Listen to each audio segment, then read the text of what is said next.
무릎 인공관절 치환수술 안내. 안녕하십니까?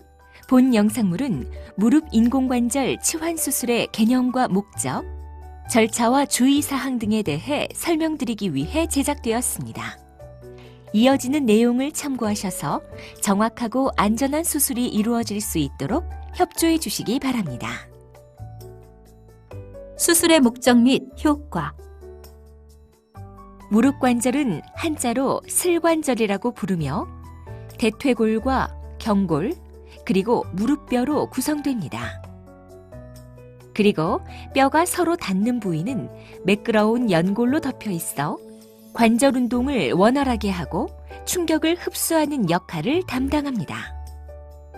무릎 관절의 인공관절 수술은 슬관절 전치환술, 인공슬관절 성형술이라고도 부르며 퇴행성 관절염이나 류마티스성 관절염, 외상성 관절염 등 여러 가지 원인에 의해 심한 통증이 발생하거나 걸음걸이가 힘들 정도로 관절의 움직임이 어려울 때 손상된 관절을 제거하고 인공재질로 된 관절로 치환해주는 수술입니다.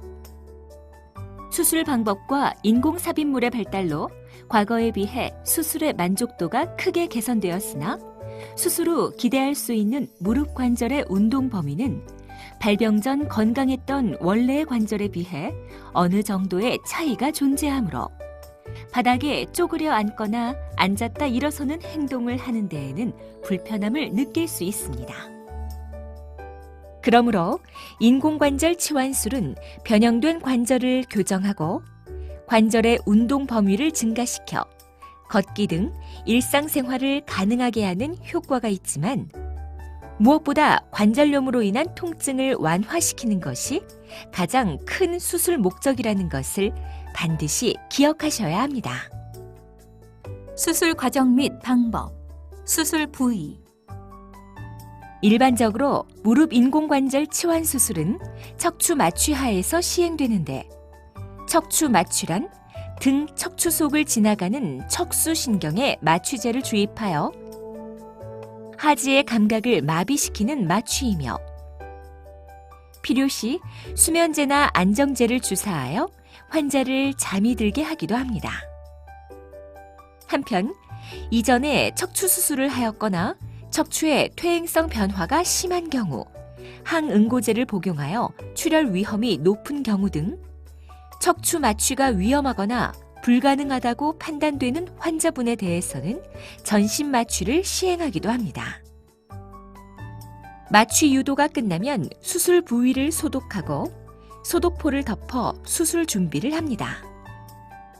환자의 무릎 부위를 절개하여 관절을 노출시키고 통증의 원인이 되는 손상된 뼈와 연골을 제거한 다음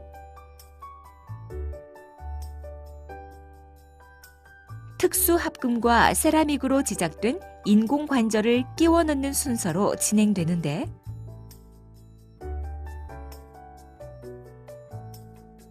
관절 사이에는 폴리에틸렌으로 된 삽입물이 위치하여 관절면이 부드럽게 잘 움직이도록 해줍니다.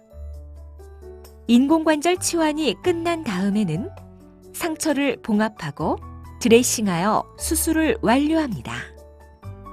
발현 가능한 합병증의 내용, 정도 및 대처 방법. 감염. 다른 대부분의 수술과 마찬가지로 인공관절 치환 수술 또한 수술로 인한 감염 위험이 존재합니다.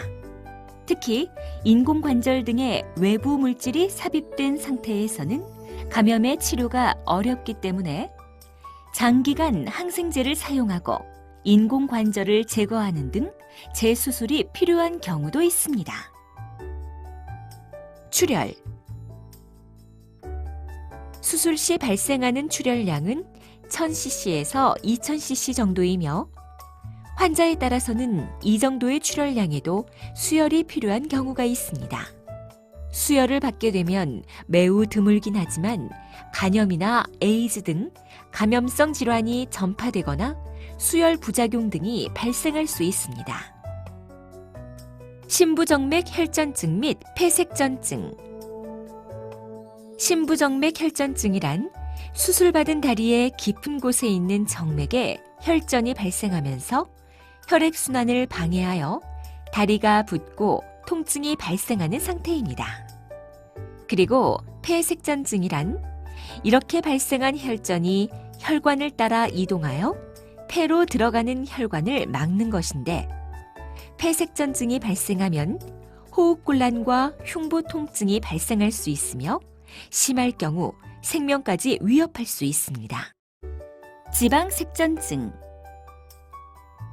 뼛속의 골수는 적혈구, 백혈구, 혈소판 등 혈액의 구성 성분이 만들어지는 장소로서 혈관과 연결되어 있습니다.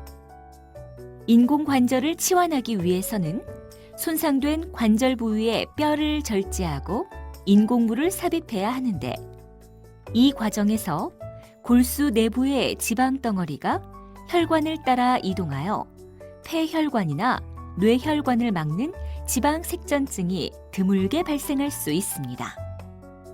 비교적 가는 혈관이 막히거나 색전증을 유발한 지방의 양이 적을 경우에는 특별한 이상 증상이 나타나지 않을 수 있으나, 환자에 따라서는 호흡곤란이나 치매와 유사하게 정신이 혼미해지는 증상이 발생하기도 합니다. 수술 관련 주의사항. 수술 후 주의사항. 마취에서 깨어나면 수술 부위에 통증이 느껴지는데, 통증을 감소시키기 위해 간호사가 진통제를 투여해 드리지만, 환자 스스로 통증의 정도에 따라 진통제 투여량을 조절하는 자가조절 진통 장치를 사용하기도 합니다. 수술 후 회복 기간은 환자의 건강 상태나 수술 부위, 수술 방법 등에 따라 다르지만, 가능한 관절을 빨리 움직일 수 있도록 대부분 수술 후 조기에 운동과 재활 치료를 시작하는데, 일반적으로 수술 후 3일 정도면 목발이나 보행기를 사용하여 화장실 출입과 보행이 가능하고, 10일에서 2주 후에는 목발을 짚고 퇴원이 가능합니다. 그리고 수술 부위의 봉합은 일반적으로 2주 정도 후에 제거합니다. 퇴원 후 주의사항. 수술 부위에 통증이나 부종, 열감 등 염증이 의심되는 증상이 발생하면 즉시 병원을 방문하십시오. 환자가 잘 회복하고 재활할 수 있도록 가족들의 보살핌이 중요하며, 병원에서 교육받은 대로 꾸준히 운동하면서 다음 사항을 주의해 주십시오. 생활 방식. 수술 후 가능한 무릎 관절의 운동 범위는 110도 정도이므로 바닥에 쪼그리고 앉거나 바닥에 앉았다 일어나는 행동은 무리가 될 수 있습니다.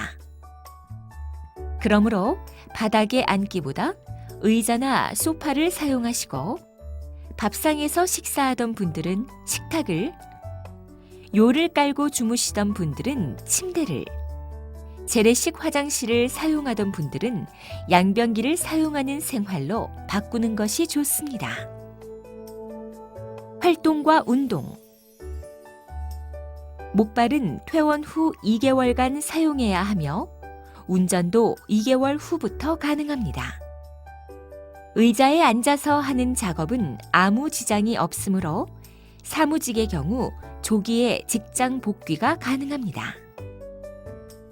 뛰거나 달리는 것을 제외하면 걷기, 수영, 실내에서 자전거 타기, 골프 등 대부분 운동이 가능합니다.